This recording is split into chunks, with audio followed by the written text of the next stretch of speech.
Hi friends, ಇವತ್ತು ಬೆಂಡೆಕಾಯಿ ಪಲ್ಯ ಮಾಡೋಣ ಬರ್ರಿ. ಬೆಂಡೆಕಾಯಿ ಪಲ್ಯ ಮಾಡೋಕೆ ಫಸ್ಟ್ ಅದನ್ನು ಸಣ್ಣಗೆ ಚೆಂದಾಗಿ ಹೆಚ್ಚಿಟ್ಕೋಬೇಕು. ಅದನ್ನು ಒಂದು ಬಾಳ್ಗಿಗೆ ಹಾಕಿ ಒಂದು ಚಮಚ ಎಣ್ಣೆ ಹಾಕಿ ಚೆಂದಾಗಿ ಹುರ್ಕೋಬೇಕು. ಅದ್ರದ್ದೆಲ್ಲ ಲೋಳೆ ಅನ್ನೋದು ಇರ್ತದಲ್ಲ ಅದೆಲ್ಲ ಹೋಗ್ಬೇಕು. ಅಲ್ಲಿ ಮಟ್ಟ ಚೆಂದಾಗಿ ಬಿಡಿ ಬಿಡಿಯಾಗಿ ಬರೋ ಹಂಗೆ ಹುರ್ಕೋಬೇಕು ಅದನ್ನು. ಈಗ ನೋಡಿರಿ, ಇದರದ್ದು ಲೋಳೆಲ್ಲ ಹೋಗೈತಿ, ಚೆಂದಾಗಿ ಹೆಂಗೆ ಬಿಡಿ ಬಿಡಿಯಾಗಿ ಬರಾಕತ್ತಾವು ಆ ಥರ ಹುರ್ಕೋರಿ. ಈಗ ಇನ್ನೊಂದು ಕಡೆ ನಾವು ಉಳ್ಳಾಗಡ್ಡಿ ಹೆಚ್ಕೊಳ್ಳೋಣ ಅಂತ. ಇದು ಉಳ್ಳಾಗಡ್ಡಿ ಸ್ವಲ್ಪ ನಾ ಜಾಸ್ತಿನೇ ಹಾಕಕತ್ತೀನಿ. ಅದ್ರ ಸಂಬಂಧ ಒಂದು ಚಾಪರ್ ಯೂಸ್ ಮಾಡಿ ಸ್ವಲ್ಪ ಸಣ್ಣಗೆ ಕಟ್ಟಿಂಗ್ ಬರಲಿ ಅದ ಅಂತ ಹೇಳಿ ಚಾಪರ್ ಯೂಸ್ ಮಾಡಿ ಇದನ್ನು ಕಟ್ ಮಾಡಕತ್ತೀನಿ. ಅದಕ್ಕೊಂದು ಸ್ವಲ್ಪ ಬೆಳ್ಳುಳ್ಳಿ, ಮೆಣಸಿನ್ಕಾಯಿ ಇವನು ಎಲ್ಲ ಅದ್ರ ಜೋಡಿನ ಹಾಕ್ಕೊಂಡು ಈಗ ಇದನ್ನ ಚಾಪ್ ಮಾಡ್ಕೊತೀನಿ. ಉಳ್ಳಾಗಡ್ಡಿ ಜಾಸ್ತಿ ಕಟ್ ಮಾಡ್ಕೊಳ್ಳೋದಿತ್ತಂದ್ರೆ ಭಾಳ ಕಣ್ಣು ಉರಿತಾವೆ. ಅದ್ರ ಸಂಬಂಧ ಇದು ಈಸಿ ಮೆಥಡ್ ಹುಡ್ಕೊಂಡಿದ್ದೀನಿ ನಾನು. ಈ ಥರ ನೋಡಿ ಸಣ್ಣಗೆ ಚಾಪ್ ಆಗ್ತೈತಿ. ಈಗ ಇನ್ನೊಂದು ಬಾಳ್ಗೆ ಒಗ್ಗರಣೆಗೆ ಅಂತ ಇಟ್ಕೊಳ್ಳೋಣ ಅಂತ. ಈಗ ಇದಕ್ಕೊಂದು ಸ್ವಲ್ಪ ಎಣ್ಣೆ ಹಾಕಿ ಅದು ಸ್ವಲ್ಪ ಬಿಸಿ ಆದ ಕೂಡಲೇ ಸಾಸಿವೆ ಹಾಕ್ಕೊಳ್ಳೋಣ ಅಂತ. ಅದು ಒಂದು ಸ್ವಲ್ಪ ಚಟಪಟ ಅಂತ ಸಿಡಿಯಾಕತ್ತಾದ್ಮೇಲೆ ಜೀರಿಗೆ ಹಾಕ್ಕೊಳ್ಳೋಣ. ಈಗ ಜೀರಿಗೆನೂ ಸಿಡಿಯಾಕತ್ತಾವು.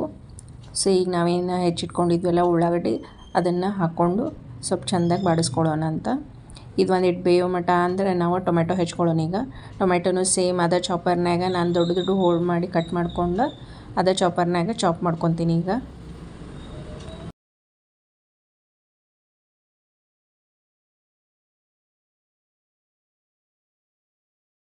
ಈ ಥರ ಮಾಡೋದ್ರಿಂದ ಸ್ವಲ್ಪ ಜಲ್ದಿನ ಚಾಪ್ ಆಕೈತಿ. ಆ್ಯಂಡ್ ಗ್ರೈಂಡರ್ನಾಗ ಅದು ಹಾಕಿದ್ರೆ ಅದು ಭಾಳ ರಾಡಿಗತ್ತೆ ಆಗ್ಬಿಡ್ತೈತಿ. ಸೊ ಆ ಟೇಸ್ಟ್ ಅನ್ಸಲ್ಲ. ಇದಂದ್ರೆ ಅನ್ಲಿ ಸ್ವಲ್ಪ ಚಾಪ್ ಆಗೋದ್ರಿಂದ ಸ್ವಲ್ಪ ಚಲೋ ಅನಿಸ್ತೈತಿ. ಈಗ ಉಳ್ಳಾಗಡ್ಡಿನೂ ಬೆಂದೈತಿ. ಇದಕ್ಕೆ ನಾವೇನು ಟೊಮೆಟೊ ಪ್ಯೂರಿ ಮಾಡಿ ಇಟ್ಟಿದ್ವಲ್ಲ ಸ್ವಲ್ಪ ಜಬ್ಡ ಆ ಥರ ಮಾಡಿ ಹಾಕ್ಕೊಂಡೇನಿ. ಇದನ್ನು ಈಗ ಚೆಂದಾಗಿ ಫ್ರೈ ಮಾಡಬೇಕು. ಸ್ವಲ್ಪ ನೀರು ಹಾಕಿ ಕೆಡಿಸಿ ಅದನ್ನ ಹಾಕ್ತೀನಿ. ಈಗ ಇದನ್ನ ಟೊಮೆಟೊನು ಸ್ವಲ್ಪ ಫ್ರೈ ಮಾಡ್ಕೊಳ್ಳೋಣಂತ. ಈ ಫ್ರೈ ಮಾಡ್ಕೊತಾನೆ ಆಗಾಗ ಒಂದು ಸ್ವಲ್ಪ ಮಸಾಲೆ ಸಾಮಾನು ಹಾಕ್ಕೊಳ್ಳೋಣಂತೆ. ಈಗ ಸ್ವಲ್ಪ ಅರಿಶಿನ ಹಾಕ್ಕೊತಾ ಇದ್ದೀನಿ. ನಾನು ಅರಿಶಿನ ಹಾಕ್ಕೊಂಡು ಕೈ ಆಡಿಸ್ಕೊಂಡಿದ್ದೀನಿ. ಈಗ ಅದಕ್ಕೆ ಸ್ವಲ್ಪ ಖಾರ ಹಾಕ್ಕೊತೀನಿ.